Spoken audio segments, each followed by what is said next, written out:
अरे, ये मैं क्या देख रहा हूँ? केले के तने पर एक लड़की बहती हुई चली आ रही है। आह आह, मुझसे अब जिया नहीं जा रहा। कोई है, मुझे मार डालो। ये दर्द अब सहा नहीं जाता। ये क्या? ये लड़की, ये अभी भी जिंदा है? आप जिंदा हैं? फिर आपको इस तरह केले के तने से बांधकर बहाकर क्यों छोड़ दिया गया? हाँ, मैं जिंदा हूँ, लेकिन इस तरह जीने से मर जाना कहीं बेहतर है। क्यों ऐसे क्यों कह रही हैं आप? आप मरना क्यों चाहती हैं? मुझे बताइए, क्या हुआ है? मेरे पूरे शरीर में भयंकर दर्द है। एक अजीब सा रोग जिसने मेरे पूरे शरीर को घावों से भर दिया है। आपको इतना भयानक रोग है, फिर भी आपके घर वालों ने आपकी सेवा करने के बजाय आपको बहा दिया। कई वैद्य और बौद्ध साधु भी मुझे देख चुके हैं। सबने एक ही बात कही कि इस रोग का कोई इलाज नहीं, इसलिए मुझे इस तरह बहा दिया गया। तुम तुम मुझे मार डालो, मार डालो, मुझे इस दर्द से छुटकारा दिला दो। नहीं नहीं, मैं आपको मार नहीं सकता। मेरे पिता ने मुझे यही सिखाया है कि किसी की मुसीबत के वक्त में उसकी मदद करना चाहिए, ना कि उसे मरने के लिए छोड़ देना चाहिए। तुम मेरी किसी भी तरह मदद नहीं कर सकते, बल्कि अगर तुमने मुझे नहीं मारा तो ये रोग सब में फैल जाएगा। आप पहले ही ऐसा कैसे कह सकती हैं? मैं आपकी मदद कर पाऊंगा या नहीं, ये तो कोशिश करने के बाद ही पता चलेगा। क्योंकि मैं जानती हूँ मेरे इस रोग का कोई इलाज नहीं है। मेरे पिता एक वैद्य हैं। आप चलिए, मैं आपको अपने घर ले चलता हूँ। तुम्हारे घर? नहीं नहीं, मैं नहीं चाहती कि मेरी वजह से कोई और मुसीबत में पड़े। और तुम मेरे पास मत आओ।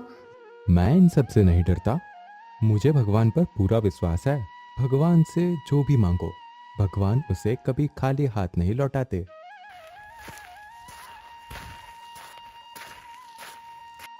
ये क्या? तुम्हारे शरीर पर तो राजसी वस्त्र हैं। हाँ, मैं रूपनगर की इकलौती राजकुमारी हूँ, लेकिन मेरे साथ जो हुआ वो बहुत भयानक है। अभी इतना सब बताने की जरूरत नहीं है। पहले आपको घर ले जाकर ठीक करते हैं, फिर आराम से सब कुछ जानेंगे।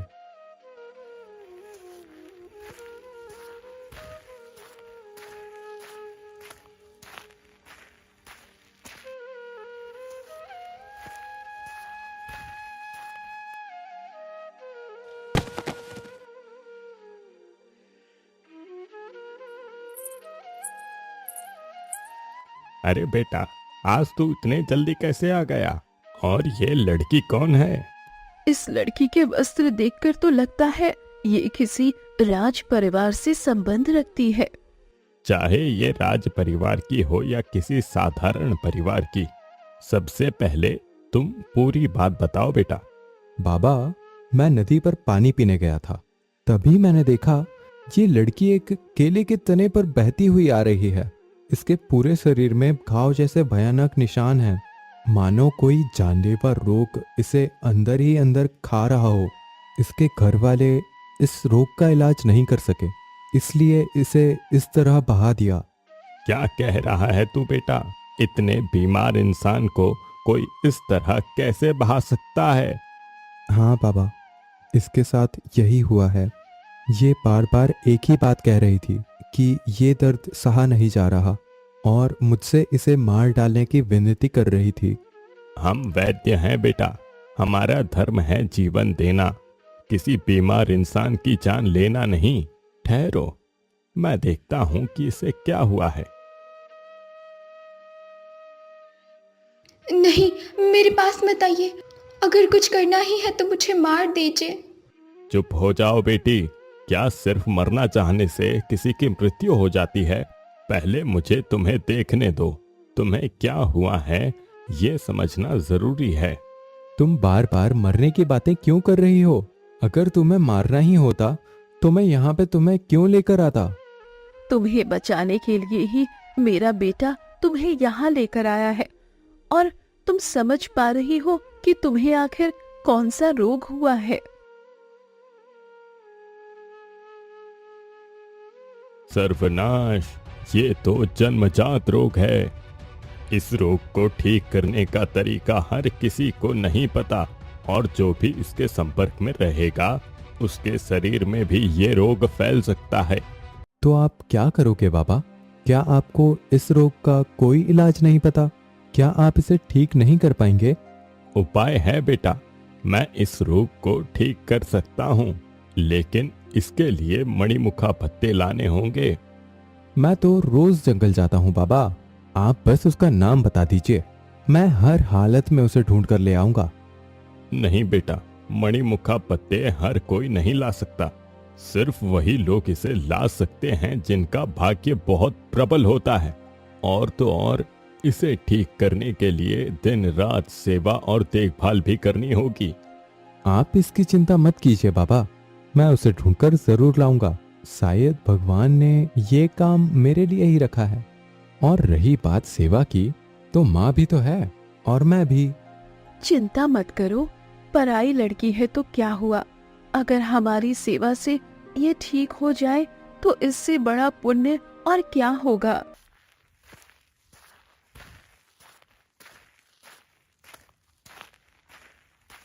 ये लेप लगा लो बेटी, इससे तुम्हें थोड़ा आराम मिलेगा। वो कटोरी मुझे दीजिए, मैं अभी इसे लगा देती हूँ। अच्छा, मैं अभी आया। मैं आपकी कुल्हाड़ी जंगल में ही भूल आया हूँ, उसे लेकर आता हूँ और उसी बहाने चारों तरफ ढूंढ भी लूंगा। शायद वहाँ मणिमुखा पत्ता मिल जाए। संभल कर जाना बेटा, और जितनी जल्दी हो सके घर लौट आना। लड़का जंगल में हर जगह उस जड़ी बूटी को ढूंढता है, घने पेड़ों के बीच, झाड़ियों के अंदर, हर कोने में तलाश करता है, लेकिन उसे कहीं भी वो दुर्लभ औषधि नहीं मिलती।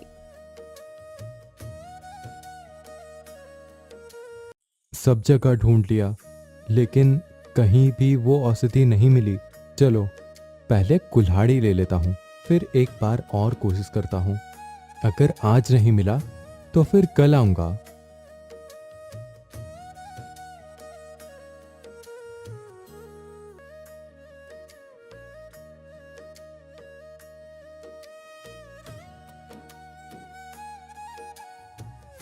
छोड़ दो, मत मारो मुझे, कोई है? बचाओ, छोड़ दो मुझे।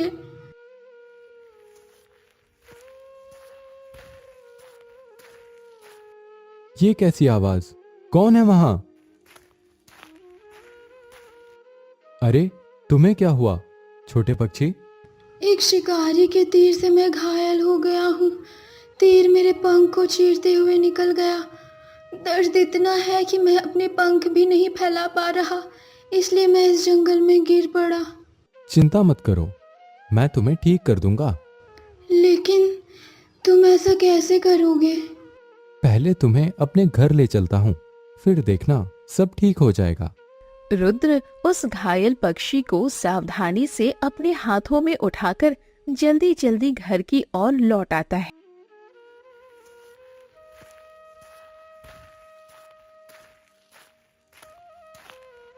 आ गया बेटा, मैं कब से तुम्हारा इंतजार कर रहा था। बताओ, क्या वो औषधि वाला पत्ता मिला? वो सब मैं बाद में बताऊंगा, पहले इस पक्षी को ठीक करना जरूरी है। ये पक्षी तुम्हें कहाँ मिला? और इसके पंख को देखकर तो लगता है कि इसे किसी शिकारी का तीर लगा है। जल्दी से इसे उस लड़की के पास लेटा दो, मैं अभी इसका उपचार करता हूँ। पक्षी को रखते समय पंछी की नजर उस राजकुमारी पर पड़ती है। यही तो वो राजकुमारी है जिसके लिए मैं इतनी दूर तक आया हूँ, लेकिन इसकी हालत तो अब भी वैसी ही है। जब तक ये ठीक नहीं हो जाती मैं इसके पास रहूंगा। अब बताओ बेटा, तुमने ठीक से ढूंढा था ना? हाँ बाबा, जाते समय मैंने हर जगह ढूंढा था, और जब कुल्हाड़ी लेने जा रहा था तब भी ढूंढने वाला था, लेकिन तभी इस पक्षी की हालत देखी, इसीलिए आगे नहीं ढूंढ पाया। कोई बात नहीं बेटा, आज अब और मत जाओ, कल सुबह जल्दी निकल जाना। भगवान चाहेंगे तो तुम्हें वो औषधि जरूर मिल जाएगी। तुम्हारी माँ बिल्कुल सही कह रही है बेटा, शाम हो रही है। आज के लिए जो लेप बनाया है उसी को लगाते रहो, कल सुबह जल्दी निकल जाना। रुद्र बेटा, तुम यहाँ थोड़ी देर बैठो, मैं घर का काम निपटा कर आती हूँ। ठीक है माँ, आप जाइए, मैं यहीं हूँ और आज पूरी रात बैठकर मैं ही देखभाल करूंगा। आपको जागने की कोई जरूरत नहीं है, आपकी उम्र भी हो गई है। क्या तुम कर पाओगे रुद्र बेटा? हाँ माँ, मैं कर लूंगा, मुझे करना ही होगा।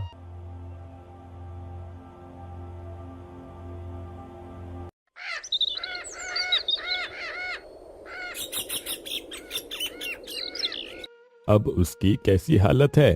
पूरी रात राजकुमारी दर्द से तड़पती रही। हर बीतते पल के साथ उसकी हालत और बिगड़ती जा रही थी और वह घायल पंछी अब बिल्कुल चुप सा हो गया था, मानो उसकी सांसें धीमी पड़ती जा रही हों। मैंने पहले ही कहा था, इस रोग की दवा बनाने के लिए एक विशेष लता चाहिए जो सिर्फ भाग्यशाली लोगों को ही मिलती है। मैंने बहुत कोशिश की लेकिन वो लता कहीं नहीं मिल पाई। अब मैं दवा कैसे बनाऊं? मैं आज फिर जाऊंगा उस औषधि वाली लता को ढूंढने, और आज चाहे जो हो जाए मैं वो लता लेकर ही लौटूंगा। तो फिर देर मत कर बेटा, जितनी जल्दी हो सके निकल जाओ। लेकिन अगर वो लता ना मिली तो बिना देर किए वापस लौट आना, और याद रखना उसे सिर्फ वही पा सकते हैं जिनका भाग्य सच में प्रबल हो। ठीक है बाबा, आप चिंता मत कीजिए। रुद्र एक बार फिर उसी घने जंगल की ओर निकल पड़ता है। हर पेड़, हर झाड़ी, हर पगडंडी पर वो उम्मीद के साथ तलाश करता है, लेकिन उसे कहीं भी वो रहस्यमय लता दिखाई नहीं देती।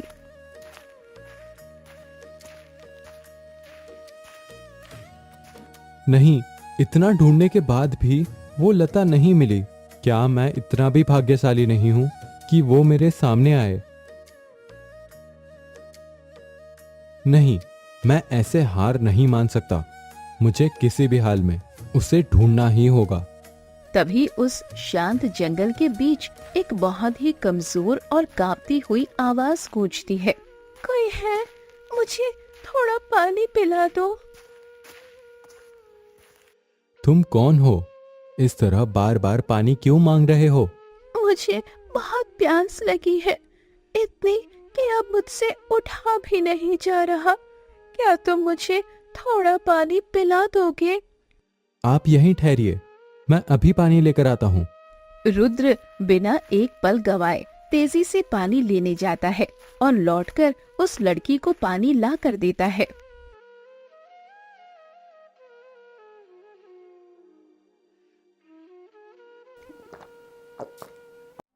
तुम बहुत अच्छे हो।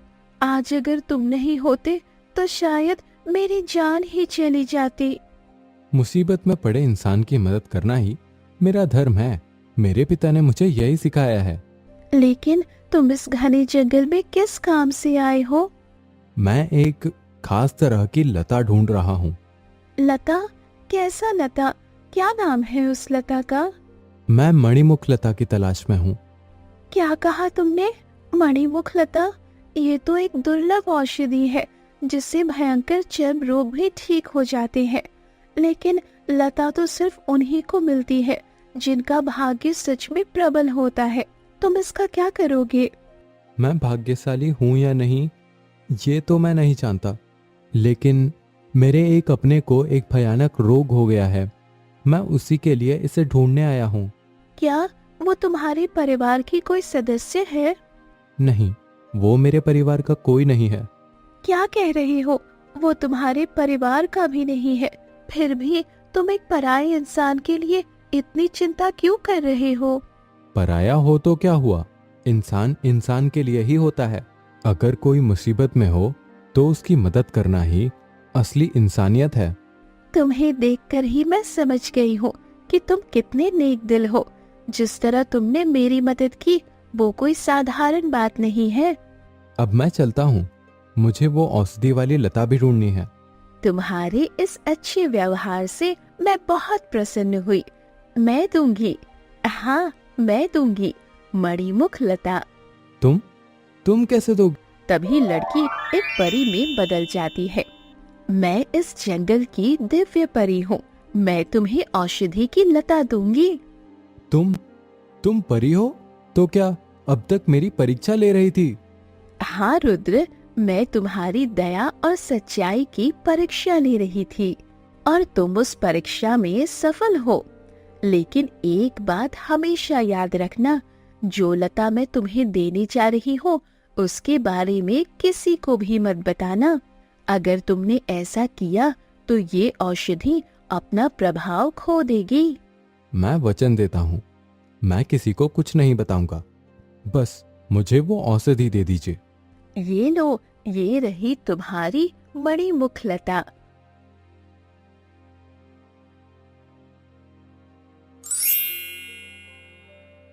अब इसे लेकर तुरंत अपने घर जाओ और हाँ, जिसे ठीक करने के लिए तुम ये लता ले जा रहे हो, जब वो पूरी तरह ठीक हो जाएगी तो तुम्हारा भाग्य भी उसी के साथ चमक उठेगा।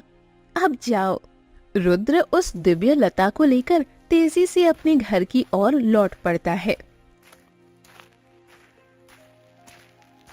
आ गया बेटा, मैं कब से तुम्हारा इंतजार कर रहा था। हाँ बाबा, मैं ले आया और वो औषधि वाली लता भी ले आया हूँ। क्या तुम्हें सच में वो लता मिल गई? ये तो बहुत दुर्लभ है, सिर्फ भाग्यशाली लोगों को ही मिलती है। ये लीजिए बाबा।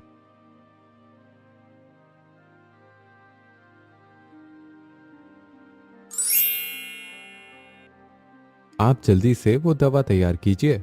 और वो लड़की अब कैसी है? तुम्हारी माँ ने कल वाला लेप लगा दिया है, अभी वो सो रही है, लेकिन बीच बीच में दर्द से चीख उठती है। तो देर मत कीजिए बाबा, जल्दी से दवा बना दीजिए।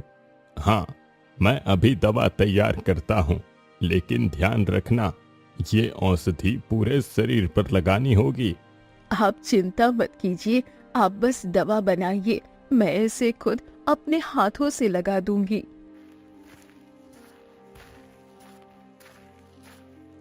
वैद्य जी उस दुर्लभ लता से औषधि तैयार करते हैं और रुद्र बड़े ध्यान और स्नेह से वो दवा राजकुमारी के पूरे शरीर पर लगाता है। कुछ ही समय बाद चमत्कार होने लगता है। राजकुमारी के घाव धीरे धीरे भरने लगते हैं और देखते ही देखते वो पूरी तरह स्वस्थ हो जाती है।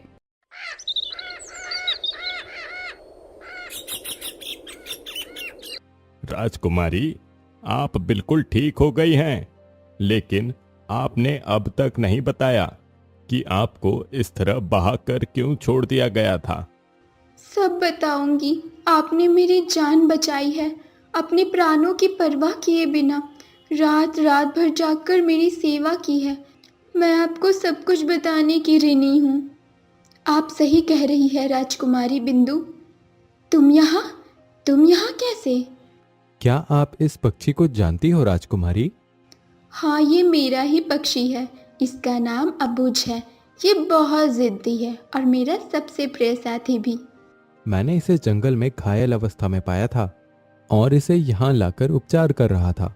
जब तक आप बीमार थीं, ये भी जैसे दुख में डूबा हुआ था और आपके ठीक होते ही ये भी स्वस्थ हो गया। जब राजकुमारी को बहाया गया, मैं उनके पीछे पीछे उड़ता रहा, लेकिन रास्ता भटक गया और एक शिकारी के तीर से घायल हो गया। तभी रुद्र ने मुझे ढूंढ लिया और यहाँ लाकर बचा लिया। दो सच्चे साथियों का फिर से मिलना वाकई बहुत सुखद दृश्य है।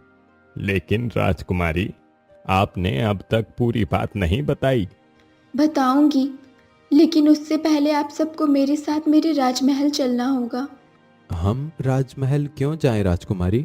आपकी सेवा करना हमारा कर्तव्य था, लेकिन हम वहां नहीं जा सकते। क्यों नहीं जा सकते? हम गरीब लोग हैं, हमारा राजमहल में क्या काम। राजकुमारी, अब आप स्वस्थ हैं, आप अपने महल लौट जाइए। हम अपनी इस छोटी सी झोपड़ी में ही खुश हैं। मैं इस राज्य की राजकुमारी हूँ और मेरा आदेश ही अंतिम होता है। आप सबको मेरे साथ चलना ही होगा। राजकुमारी के आग्रह पर रुद्र और उसका परिवार राजमहल की ओर चल पड़ते हैं।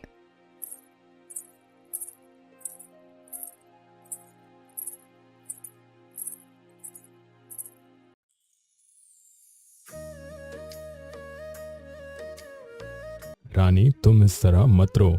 हमारे भाग्य में जो लिखा था वही हुआ। हमने कितने ही वैद्यों को बुलाया, लेकिन कोई भी हमारी बेटी को ठीक नहीं कर पाया। इसीलिए मजबूरी में हमें उसे बहाना पड़ा। जिस दिन से हमारी राजकुमारी बिंदु को बहाया गया, उस दिन से उसका प्यारा पक्षी भी कहीं दिखाई नहीं दिया। वो पक्षी हमारी बेटी को बहुत प्रिय था। मेरी इकलौती बेटी, राज्यवंश की इकलौती उत्तराधिकारी, और हम उसे भी सुरक्षित नहीं रख पाए। महाराज, अगर आसपास और अच्छे से खोज करवाई जाए तो शायद कोई सुराग मिल जाए। हमने पहरेदारों से हर जगह खोज करवाई है, नदियों, जंगलों, हर तरफ, लेकिन कोई भी ये नहीं बता पाया कि हमारी बेटी आखिर कहाँ चली गई। हे भगवान, क्या मैं अपनी बेटी को फिर कभी देख भी पाऊंगी? तभी अचानक महल के बाहर से एक पहरेदार दौड़ता हुआ आता है। महाराज, महाराज, कृपया जल्दी बाहर आइए। क्या हुआ प्रहरी? क्या राजकुमारी का कुछ पता चला? महाराज, राजकुमारी लौट आई हैं। क्या कहा तुमने? राजकुमारी लौट आई? हाँ रानी माँ, राजकुमारी पूरी तरह स्वस्थ होकर लौटी हैं और इस समय महल के द्वार पर आपका इंतजार कर रही हैं। महाराज, चलिए, जल्दी चलिए। आज इतने दिनों बाद मैं अपनी बेटी का चेहरा देख पाऊंगी। राजा और रानी बेचैनी और खुशी के साथ महल के द्वार की ओर दौड़ पड़ते हैं। आओ, आओ मेरी बेटी। बिंदु, तुम सच में लौट आई। कितने दिनों बाद आज तुम्हें अपनी आंखों से देख रही हूँ। हाँ माँ, मैं लौट आई हूँ और देखिए मेरा रोग अब पूरी तरह ठीक हो गया है। सच में मेरी बेटी, मेरी राजकुमारी तो बिल्कुल पहले जैसी हो गई है, स्वस्थ, सुंदर और सुरक्षित। आज मेरी राजकुमारी के स्वस्थ होकर लौटने की खुशी में मैं पूरे राज्य में भोज का आयोजन करूंगा। महाराज, मैं क्षमा चाहूंगा। मैं एक छोटी सी बात पूछना चाहता हूँ। राजकुमारी को इस हालत में बहाया क्यों गया था? आप लोग कौन हैं और यहाँ कैसे पहुँचे? पिताजी, इन्हीं लोगों की वजह से मैं आज जीवित और स्वस्थ आपके सामने खड़ी हूँ। इन्होंने ही मेरी जान बचाई है और मेरे पक्षी को भी। महाराज, देखिए, राजकुमारी का प्रिय पक्षी भी वापस आ गया है। जहाँ राजकुमारी होगी वहाँ उसका साथी भी जरूर होगा। तो तुम लोगों ने मेरी बेटी को नया जीवन दिया है। अब समय आ गया है कि मैं तुम्हें पूरी सच्चाई बताऊं। कुछ समय पहले